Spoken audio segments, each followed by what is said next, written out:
Hey there, good morning. Welcome to Breakfast with Bridgett, streaming live on News 6 Plus and clickorlando.com. Good to be with you on this Wednesday, December 18th. I'm Bridgett Ellison, and we have a lot to talk about this morning. We're going to get a check of that weather and traffic, a check on following up on some of the top headlines we had overnight and this morning. We'll talk live with Angie Casada coming up in a moment. There was a shooting at Best Buy in Sanford last night. A man died, and police need help with that investigation, so we'll get to that in a moment. We also have a live interview with Boss Wellness this morning about holiday stress, money stress, you name it. And of course, time is ticking as we wind down to the new year. So we'll talk to her about that balance factor of, getting it all done, but staying within your means and making sure you keep the stress to a minimum so you can have more joy. So that's coming up later in the breakfast this morning. But first, let's get you ready to head out the door with Candace and Michelle in for Steve this morning. And Candace, it's been a sort of blech. You said you were trying to figure out how to spell that because Meh. if you liked yesterday, you'll love today. I mean, I don't know a lot of people who really loved yesterday's weather forecast because it's not comfortable. It's not really nice out there. So just Not do good a be hair aware. day. Mm-mm. Not a good hair day. We are going to be continuing to watch kind of plenty of that moisture that will continue to stream in across the area. So we got some rain this morning along our coast. We have a little bit of fog to talk about as well.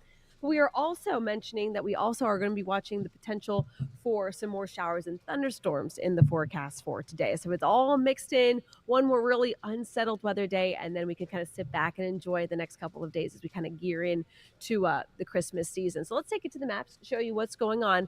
This is our visibility tracker as of right now. That is going to be links 2. So if we can pop up links 1, I'd appreciate it. Warm scattered showers. There it is. Warm scattered showers are in the forecast. We are going to continue to see that potential of more rain in the forecast, which could rack up some significant rain when this is kind of all said and done into the afternoon and early evening. But then as we head into that weekend, Michelle, can you do me a favor? Can you grab me a clicker? I realize I don't have my clicker with me. Michelle says she does it all the time, so she makes me feel better. We always leave our clickers out there, so when you're the best. We've got duo meteorologists in here today, one for traffic, one for weather. All right, so as we head into that weekend, much colder temperatures are going to be in the 60s, but we again have to get through one more kind of soggy meh day, and then as we head into Christmas, though, we will be back to near normal. So we do have a dense fog advisory in effect for just another few hours here. Marion County seeing very limited visibility. It's very spotty the further south you go through Leesburg and Orlando as well. But that dense fog advisory for Flagler and Marion run until 10 o'clock. So as of right now, the bulk of the rain is still just offshore. We are picking up a couple lightning strikes between 5 and 10 within the last 30 minutes or so. But notice we're starting to see a little more moisture starting to kind of move into areas of like eastern Orange County. We're picking up a couple scattered showers a little earlier today across inland Volusia. Of course, our coastal communities will have the highest chance for rain in the morning. Now, as we head into the afternoon, we're basically between two kind of soggy systems. We have a disturbance out over the Atlantic, hence why you have all that rain out over our eastern side. But then we have a cold front to our north that's going to be picking up more moisture from the Gulf, and that's going to surge in more of those slow moving storms. So we're almost having kind of a boundary play, kind of a sea breeze boundary kind of set up for today. So, with that being said, for the past couple of days, they've been kind of light, misty, fast moving spotty showers really don't accumulate into much. Well, that will all soon change this afternoon as we are going to continue to see those slow moving, heavier downpours. So we're talking December downpours in the forecast. You can see there as we move the clock between 4, those scattered showers will line up along 75, slowly moving from west to east, developing some heavy rain at times. So our rain chances will stay elevated for today. Could rack up between about an inch or 2 of rain when this is all said and done, with the combination of a few lightning strikes, some gusty winds, some heavier downpours at times. So rain chances, this is for tomorrow, will be down to about 20 to 30%. But for today, your rain chances will be elevated at 50% shot for rain, a little higher along our coastline, with our highest days still running well above average, nearing 80. So we got to get all that moisture out. That cold front comes through tomorrow, and that dry air settles in and sits in nicely throughout Saturday, Sunday, and into the first half of next week. So your weekend looks like this: low 60s, both Saturday and Sunday. Our overnight lows will be on the chilly side as well. Could have a little bit of a wind chill factor in play as well early Saturday. And then as we head into Christmas Eve, you can see temperatures will gradually start moderating back to near normal. We'll possibly be back to about 74 for Christmas Day. So not too hot, not too cold, just right. But as Santa Claus comes into town, we will be mild. Temperatures will be down into the 50s. So overall, not a horrible forecast. At least we're getting kind of the rain, the unsettled, soggy stuff kind of Yes. out before we kind of gear into the last weekend before Christmas, because it's, that song Run Run Rudolph. That's when my brain feels like run run Rudolph, just trying to think of everything that needs to get done, the presents Yep. need to get wrapped, but also sitting back and enjoying it. Our kids are, and I Mm-hmm. speak about your kids, my kids, Michelle's Mm-hmm. kids. Our kids are only so little for so long, Yep. so you don't want to get caught up into the hustle bustle of everything. Slow But just down and savor it. yeah, exactly. So we're gonna do a little bit of that this weekend as well. Mm-hmm. Although, you know, we have a little bit of traveling here and there. We still gotta enjoy it. So that's your quick Yep. reminder to take a moment and enjoy it.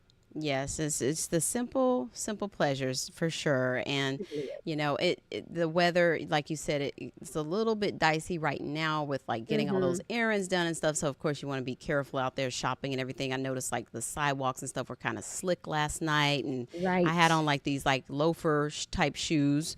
And I'm Mhm. slipping and sliding, and I'm thinking, oh Ugh. my goodness, somebody's gonna slip out here because, Yeah. it's packed, but Right. you got a And no slippery one's running sidewalk. no one's running at a slow pace. Everyone's, like, moving. It's like little ants Hmm. everywhere. Hmm. Hmm. So just take it slow, grab the umbrella, just don't do your hair today. Yeah, because the sleigh's not going to stop for rain. The sleigh's not So, gonna stop. No, Santa will be coming into town, rain gear or not, but he might need, shorts and a T-shirt by then. sounds good. Thanks, Candace. Alright, bye. Bye. All right. And we do want to get a check of that traffic because it is like run, run Rudolph out there. And so I know at the end of the morning show at 7, there were some things going on. And meteorologist Michelle Morgan's filling in for traffic safety expert Trooper Steve this morning on those roads. Hi, Michelle. Hi, Bridget. How are you? Good. How are you doing? How's it going this morning?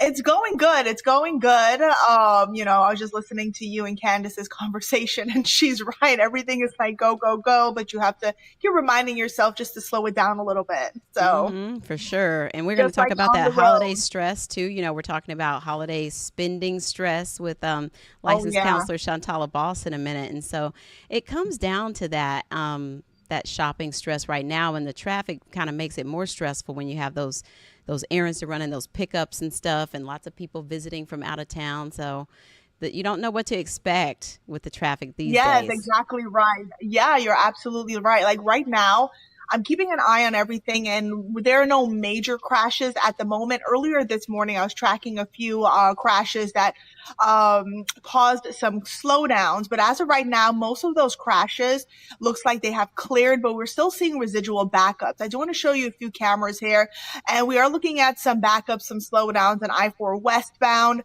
near mile marker 50. Also, if you're heading towards the turnpike near mile marker 272.1 as you're heading northbound, there was a crash there earlier, and I'm still tracking slowdowns in that area. Plus, the weather is really not helping. We're dealing with some thick fog in a few locations, so that's slowing down folks. Also, the buses are out, so that's slowing down folks as well. So you want to make sure you're taking it easy and giving yourself extra time so you're not rushing out on the roads.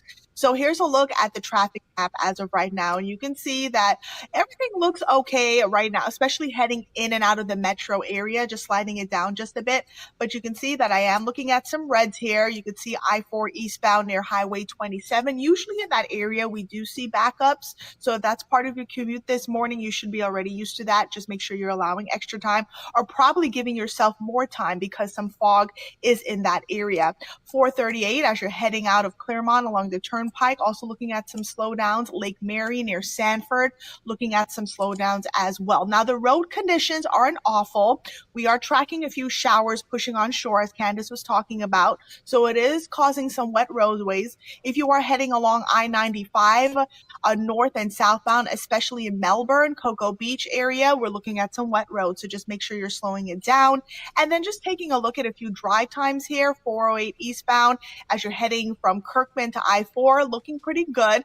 It'll take you about 6 minutes or so. And then 408 eastbound from the Turnpike to I-4, it's a 9-minute drive. And then the Turnpike northbound from I-4 to I-75, and that crash is between that area. We went from 35 minutes to now 86 minutes. So we are in the red in that area. So you're going to have to use an alternate route if that's part of your commute this morning. All right. Well, that sounds good, Michelle. That 86 minutes, though, yikes. That's not bad, Yeah, though. Yeah, well, and you're talking about that stress too. So that is, that will definitely add to someone's stress if that's part of their commute, just sitting in traffic. It is. It is. And, you and I were talking this morning about how sometimes you get to places and you found the last of something, or like we were working on some pickups and there were items that were in stock at one place, but then when you get to the next thing on your list, it's not in stock at this place or that place. And it's really hard right now if It you're is looking hard. for It is things. frustrating. And especially if you're a procrastinator like myself, Hmm. you kind of wait last minute. And I always do this every year. It just makes it worse. Yes, but you know what? You have to get creative because it's like it's Yes. not so much about the gifts, it's about the thought behind it. Like you showed me with some of the festivities for Spirit Week, you were able to do some things yourself instead of like, the Oh, some of the stuff was sold out that you needed, so you just made it. absolutely. And you know what? For anyone that's watching us out there, if you're needing a Grinch shirt the day of or the day after, you're not going to get it. Trust me on this. You're not going to But get it. So but I ended up making one. but you made one and it looked like it was fun and easy, something that you guys were able to Yes. do together. So, Yes, good we did it idea. together. So as you just said, having that family time, getting creative, and that's what it's about. For sure. Well, thank you, Michelle, and we'll see you Thank soon. you. Thanks. All right, so we do have some top stories. Like I mentioned, there was a deadly shooting at Best Buy yesterday. Unfortunately, the young man died, just 21 years old. Our Angie Casada has been following this developing story for us this morning, and she joins us live with more about this. And this is just really so sad, Angie, to hear about this at a time like this when people are going to the stores and it's really packed out there. So it must have been very shocking for the community. And of course, our thoughts and Yeah, prayers with that young man's family. absolutely. Good morning, Bridget. Yeah, it's really sad, especially because we're just a week out until Christmas. So when we get stories like this, where it's just a tragic homicide, so close, you can't help but to think about the family and just think about everybody involved. So what we know, it's kind of limited right now, but the biggest thing is that the suspect is still out there. That's the big concerning thing. That this happened around 8 o'clock last night in Best Buy. You're looking at video from that. It became a crime scene, and what we're told right now is that it was 21-year-old Terrence. Um, I'm almost having sorry, Terrence Pope. There we go. 21-year-old Terrence Pope, who unfortunately was shot multiple times, and they transported him to the hospital where he later died. But again, the suspect is still out there. Police are asking for the public's help this morning. They're saying that, it's such a busy area here on Reinhardt Road where we have Best Buy, we have Walmart, you have the Seminole Town Center that isn't too busy but with stores, but it's still an active area where a lot of folks tend to come out and find those last minute deals. They're still doing shopping. So police and investigators are really hoping that someone heard something, someone's seen something, and they're asking for the public to come forward with any information. They're asking you to either call Sanford Police or to contact Crime Line. And there is an up to $5,000 reward for any tips that can possibly lead to an arrest with this homicide. But Bridget, the biggest thing is we lost a 21-year-old, and the other Hmm. thing is that someone is still out there who committed this crime, and that's really concerning. And so many questions too, really, about why it happened there. Is it related at Yeah, all, or is it something separate? And just hopefully yeah, more information will come out today, and they can find that shooting suspect. yeah. They don't know yet if he was either shopping in the store or if he was just kind of walking through, passing through. A lot of unanswered questions. Of Mm-hmm. course, we're hoping we can get more details as the day, goes on. And of course, we're Mm-hmm. going to keep everyone updated on air and online on Click Orlando. Okay, so you're going to follow this the rest of the day up to noon and have updates in case they have any more Yeah, information or a press conference. absolutely. Absolutely. And we're Okay. going to be talking to, just different people here in the community. And hopefully, we'll have an update for you guys at 12 o'clock today. All right, Angie, thanks so much. See you Thank you, soon. guys.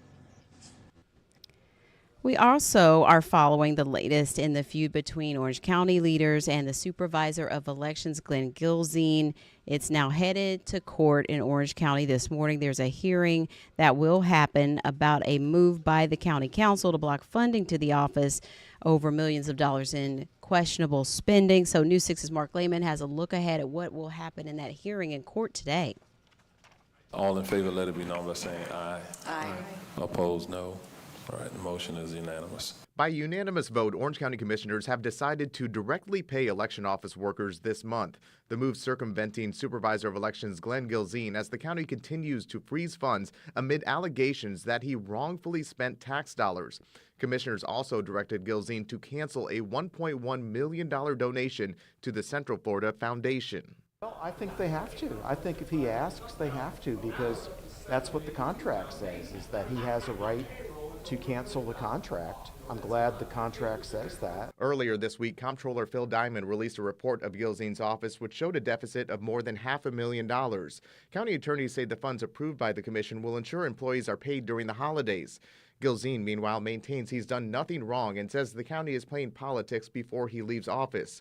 In response to yesterday's vote, Gilzine put out a tweet saying in part, "Unfortunately, our office was put in this position due to lies told by the mayor and an astonishing misunderstanding of elections by the comptroller.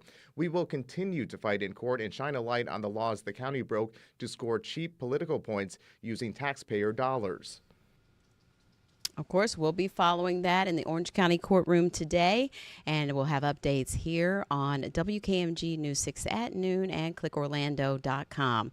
We're taking a quick break. We'll be back with Boss Wellness to talk about dealing with that holiday money stress.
All right, welcome back here on Breakfast with Bridgett. You know, we talk about wellness a lot, and that includes your mental wellness, your financial wellness. We go over a lot of things. And so this morning is the holiday stress that really comes up because we're at December 18th. And so this time next week, you know, If you didn't get it done, it's coming in after Christmas. So this morning we have Shantala Boss from Boss Wellness to talk to us about the money stress and all that comes in right now. Good morning, Shantala. How are you? Good morning, Bridget. I'm well. When we think about the holidays, it's a time to get together. It's a time to really enjoy one another. The gift giving, of course, is about the thought behind it, but it gets expensive. It really does. I really love your conversations with Candice and Michelle this morning and kind of the theme about how important it is that we really focus on the reason behind the season and not so much the consumerism. It's nice to get presents and gifts, but if we don't get everything in time, if we don't have the means or the money to buy exactly what we think we need, we can make it, we can create it, we can make memories. I think it's so important to be reminded of that during this time because it is Mm-hmm. such an expensive time right now. I read a recent study by the American Psychological Association Mm-hmm. just citing that about 72% of Americans are saying that they feel a direct correlation with their mental health Mm-hmm. and financial stress. So it definitely is a strong stressor for a lot of Americans, especially during the holidays. And yesterday we had the Salvation Army Angel Tree distribution where they finally gave out those gifts to those thousands of people who had applied, and they had hardships to getting gifts right now, and so many families are facing that where you just have to know that we're not going to be able to do a lot of presents and things like that because we have other priorities. And so how do you have conversations around that, because not everyone's able to do maybe an angel tree or toys for tots, receiving things like that. So what are the conversations to help deal with maybe being sad about it, whether you're an adult or a child? Well, perspective is everything.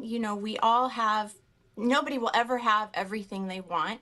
There's that concept of the hedonic treadmill. The more you run on the treadmill, the more you want, the more you get, the more you want. It's just never ending. Mm-hmm. So I think if we can keep in perspective what we do have, what we are able to give, things are more valuable when there's thought behind them, when maybe sometimes when we give a lot of presents and a lot of things, everything just gets caught up in the rush and we forget what we even got. I have kids I see that don't even remember half their presents. So if we can make them meaningful and spend that quality time, even creating things for each other, building Mm-hmm. those memories and kind of stepping a little bit away from comparisons. Why do we feel like we need all these things? What is that? Mm-hmm. Who are we trying to impress?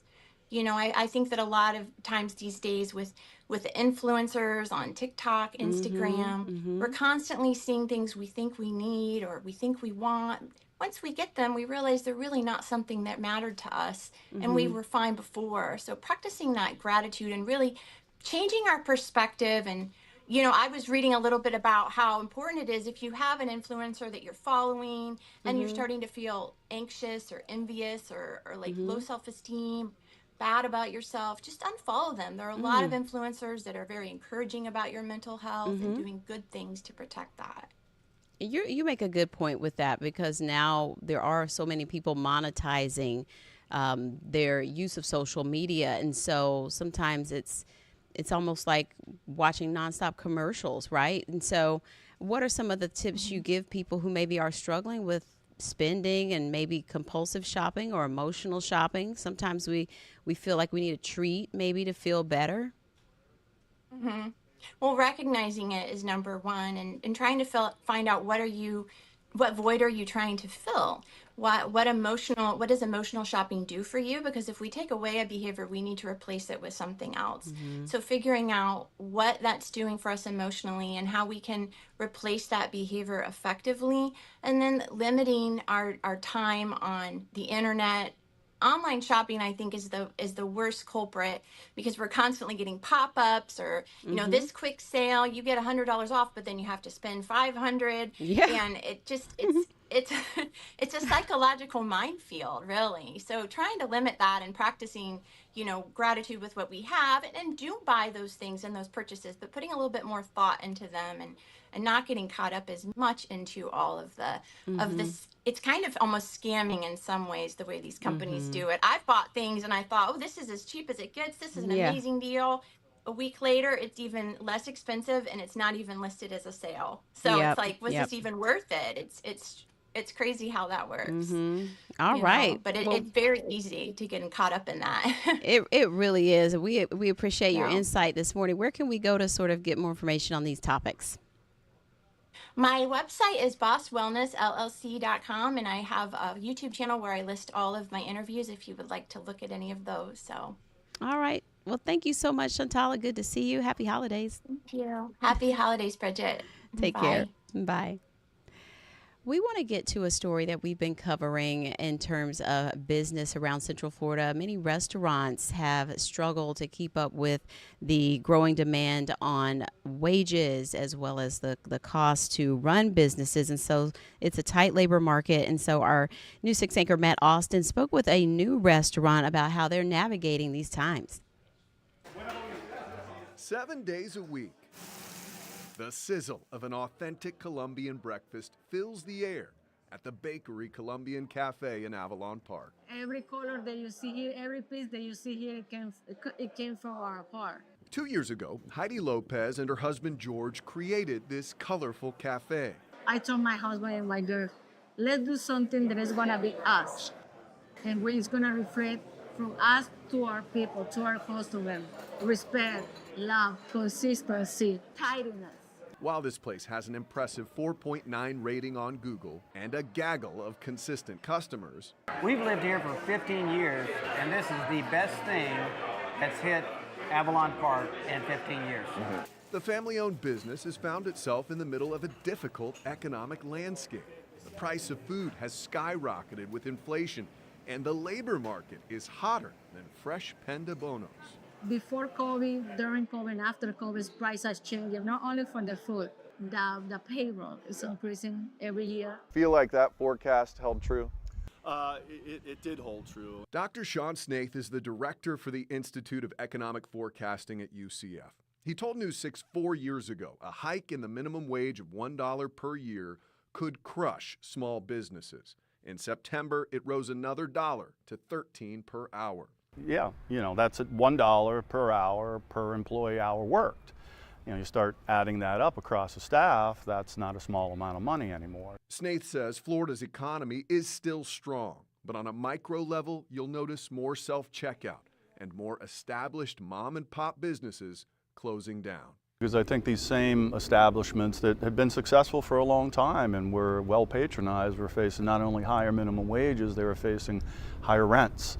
They were facing higher insurance payments. They were facing higher costs for the food that they use to prepare their dishes. And so I just think it was a culmination of all these things that drove some of these longtime businesses to realize that, hey, we can't work in this new environment. The rising costs are making things hard, but Lopez says they're finding a way through. I'm really, really hopeful. I will keep praying and thanking God every single day, and all of the customers from outside that are coming to get to know who we are, to get to know Avalon Park. That's a huge blessing for us. And if you'd like to take a closer look at that story more, always head to clickorlando.com. That does it for breakfast. We'll see you at noon. Take care.